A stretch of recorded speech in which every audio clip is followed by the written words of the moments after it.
పల్లీల కాంబినేషన్తోని తోటకూర తయారీ విధానం చూసేయండి. ఈరోజు నేను తోటకూర తయారీ విధానం చూపెడుతున్నా. ఆరోగ్యానికి ఎంతో మేలు చేసే ఈ తోటకూర తయారీ విధానం చూసేయండి. నేను చూపించే ప్రాసెస్లో చేయండి. ఎంతో కమ్మగా ఉంటుంది కర్రీ. సూపర్ టేస్ట్, హెల్త్కి హెల్త్.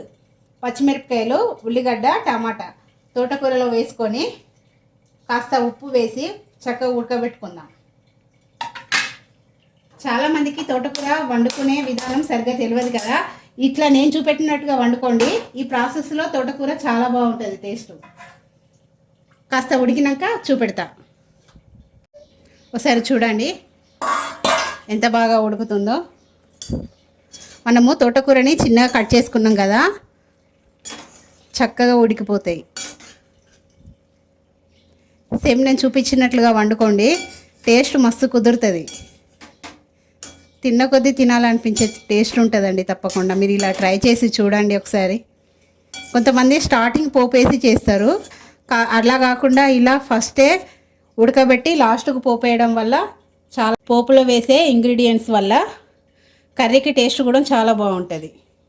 ఒక 5-10 నిమిషాలు ఉడకనిద్దాం తక్కువ ఫ్లేమ్ మీద. చూడండి తోటకూరలో వాటర్ ఎంత బాగా వచ్చినాయో. ఈ వాటర్తోనే తోటకూర మొత్తం ఉడికిపోతుంది. మనము ఎంత చిన్నగా కట్ చేసుకుంటే అంత బాగా ఉడుకుతుంది తోటకూర. ఈ వాటర్ అంతా ఎగిరిపోయేంత వరకు ఉంచేసి పోపు పెట్టేసుకుందాం. ఇంకా ఉడికిపోయింది ఆల్మోస్ట్. ఈ వాటర్ అంతా ఎగిరిపోయేంతసేపు ఉంచుదాం స్టవ్ మీద. వాటర్ అంతా పోయి దగ్గరికి వచ్చేసింది తోటకూర. ఇలా కావాలి. ఇప్పుడు దీన్ని మనం పోపు పెట్టుకుందాం. కాస్తంత ఆయిల్ వేసుకుందాం. పోపులో ఆవాలు వేసుకుందాం. కాస్త జీలకర్ర వేసుకుందాం. ఎండుమిర్చి వేసుకుందాం. ఎల్లిపాయలు వేసుకుందాం. ఎల్లిపాయలు తప్పకుండా వేసుకోవాలి, అప్పుడే టేస్ట్ బాగుంటుంది. ఇవి కాస్త ఫ్రై అయిన తర్వాత ఎల్లిపాయ వేసుకుందాం.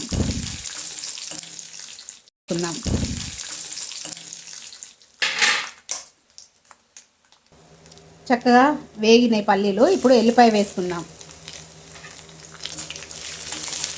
ఈ రకంగా పోపు వేసుకోండి. తోటకూర టేస్ట్ చాలా బాగుంటుంది. చిటికెడంతా పసుపు వేసుకుందాం. ఈ పోపుని ఇంకా తోటకూరలో వేసేసుకోవడమే. అయిపోయిందండి మన తోటకూర. తిన్నారంటే వదిలిపెట్టరు, అంత బాగుంటుంది ఈ కర్రీ.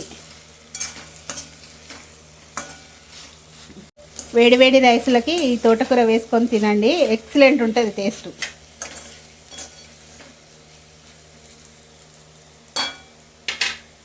అంతే అండి. Bye everyone. నా ఛానల్ సబ్స్క్రైబ్ చేసుకోండి, లైక్ చేయండి, కామెంట్ చేయండి. వేడివేడి అన్నంలోకి తోటకూర కర్రీ వేసుకొని తినండి, మస్తు ఉంటుంది టేస్ట్. ఎంతో రుచిగా ఉండే మన తోటకూర కర్రీ తయారీ విధానం ఫుల్ ప్రాసెస్ వీడియో ఈ వీడియోలో పెట్టినా, తప్పకుండా అందరు చూడండి. మనకు కర్రీస్ టేస్టీగా ఉంటే మనం తృప్తిగా తినగలుగుతాం. మనకు మెయిన్గా ఆ తృప్తిగా తినడమే మన ఆరోగ్యాన్ని కాపాడిస్తుంది. మనం పచ్చడితో తిన్నా తృప్తిగా తిన్నామనుకో, ఆ హ్యాపీనెస్సే వేరు. చూడండి ఎంతో రుచిగా ఉండే తోటకూర.